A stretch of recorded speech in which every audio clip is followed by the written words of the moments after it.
време момченце на име Антон. В устата си Антон имал зъбки, като всички деца. Но в едно от зъбчетата си Антон имал дупчица и там живеели две човечета – Пук и Чук. Те били толкова малки, че можели да се видят само с лупа. И двете се хранели единствено с сладки неща, които получавали от Антон с пълни шепи. А когато не спели и не ядяли, пукали и чукали, дълбаели и копаели в зъбчето, за да разширят къщичката си. Един ден Пук решил, че е време да си починат. Те спрели работата си, но скоро Чук скръстил ръце и взел да мъдрува. Слушай, Пук, защо не си направим нова къщичка горе? Ей там, на онова кучешко зъбче. Там ще се чувствам много по-добре, отколкото тук в тази дупка. Братле, нищо не разбираш. Не се ли сещаш, че тук долу е по-безопасно? Помисли само какво те чака, ако се развърти оная страшна четка. Ха-ха, четка за зъби ли? Но Антон никога не си мие зъбите. Не бъди толкова сигурен. Добре помня, че веднъж си изми зъбите. Да, веднъж, но преди много седмици. От тогава в устата на Антон е съвсем безопасно. Добре, щом си толкова сигурен, строй си където искаш, но аз ще си остана тук долу. Ще си живея много по-хубаво от теб, Пук. След време тук ще дойдат още много човечета. Ще си направим нови къщички във всички зъби и тогава аз ще се разполагам като цар в моя собствен дворец. Кифли, пасти, сладолед, всеки ден ще ям подред. За жалост, не винаги така си угаждаме. Спомняш ли си, че по едно време Антон ядеше само моркови и пшеничен хляб? Здравата си спатихме, за малко не умряхме от глад. Все тъжни неща говориш, Пук. Горе главата, братле. Ето, пристига яденето. Сладка кифа с мармалад. Двете човечета си живеели добре и дори повече от добре. Но Антон не се чувствал добре, защото Пук и Чук дълбаели в зъбите му и ги разрушавали. Чук си направил къщичка горе на върха на кучешкото зъбче, а после се разположил на верандата, докато Пук копаел и дълбаел в старата къщичка. Хей, Чук! Как си там горе? Чудесно. Сега си седи и се наслаждавам на гледката. Докъдето поглед стига, виждам само бели планински върхове. Братле, какво с ким ти така? Шшт, я да чуем. Ах, че ме болят зъбите! Оф, Антон пак хленчи. Чу ли го какво каза?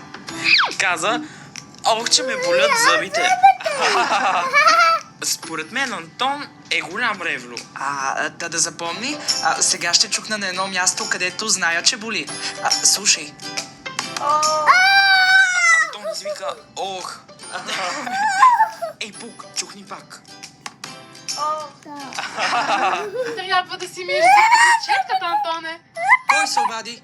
Майката на Антон каза, че трябва да си мие зъбите с четка. Горкони Чук.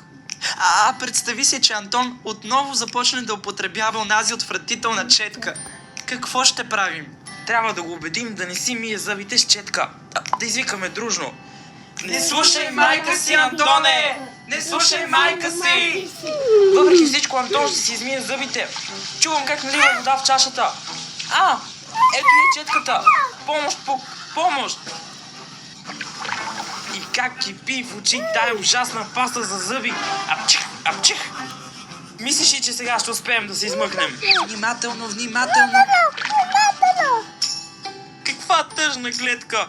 Четката измила всичко между зъбите. Не ни оставила нищо за ядене. Не е оставила и трохичка.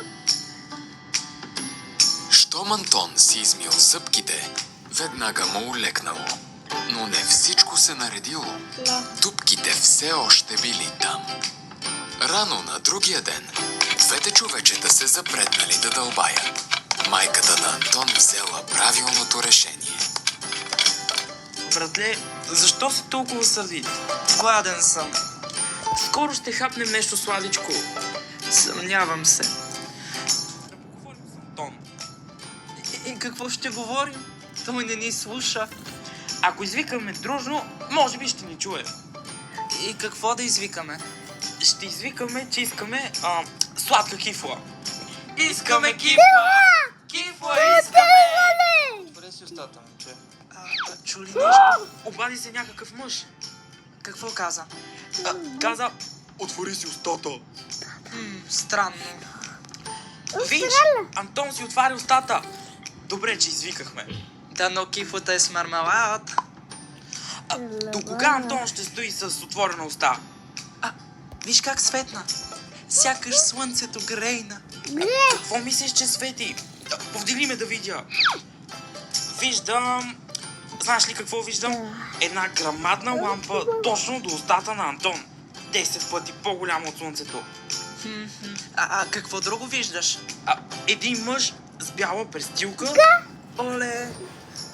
Това е заболекарят. Заболекарят? Опасен ли е? Преопасен. Това е най-злият човек на света. Той запушва къщичките ни. Ах, Пук, толкова ме е страх. Откъде идва това бръмчене? От нещо голямо и лъскаво. То се върти и бръмчи. Леле, това е заболекарска машинка. Трябва да бягаме. Така, двете човечета побегнали навътре в устата. Да изтечам да спра машинката, Няма смисъл. Много е бърза. тогава да ухапем пръстите на заболекаря. И това няма да помогне. Да скочи в неговата уста и да нападем неговите зъби. Не, Чук. Невъзможно е да се борим с заболекаря. Леле, пошторял е. Погледни го. Впръсква вода в нашите дупки. А сега запушва моята прекрасна къщичка в кучешкия зъб. Ох, ще го ухапя. Стой, Чук. Водата ще те изхвърли. Ето, запушва и твоята къщичка. Ей ти, заболекарю, няма ли да спреш най-после? Не иска да ни чуе. Няма ни ги къщичките. Дупчица не остана в зъбите на Антон. Антон се прибрал от заболекаря. Той бил щастлив, защото нямало повече дупчици в зъбките му и не изпитвал болка. А Пукичук, те си изпадили зле. Настъпили тежки времена. Останахме без сладкиши и без къщички. Аз съм толкова гладен, че не мога да заспя. И аз, но братле, виж, Антон си отваря устата. Може би ще хапне нещо сладичко. Едва ли. Братко, повдигни ме. Ще се покатеря да проверя. И виждаш ли нещо? Виждам? Как да не виждам? Ама никак не е радостно. Какво е? Четката. Пак четката за зъби. Какво ще правим? Няма никаква дупчица. Къде ще се скрием? Антоне! Милост! Милост!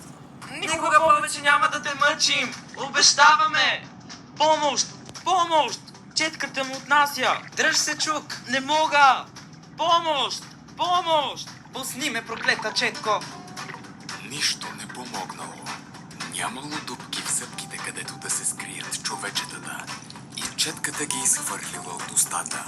Те паднали в мивката, понесли се в канала и били отнесени чак в огромното безкрайно море. Сега те плуват там и чакат да се отвори нова дупчица на нечии зъбки, за да се промъкнат в нея. Тъжен край за Пукичук. В замяна вече имало едно момченце, което се радвало, че се отървало от двете човечета. А това момченце е нашият Антон.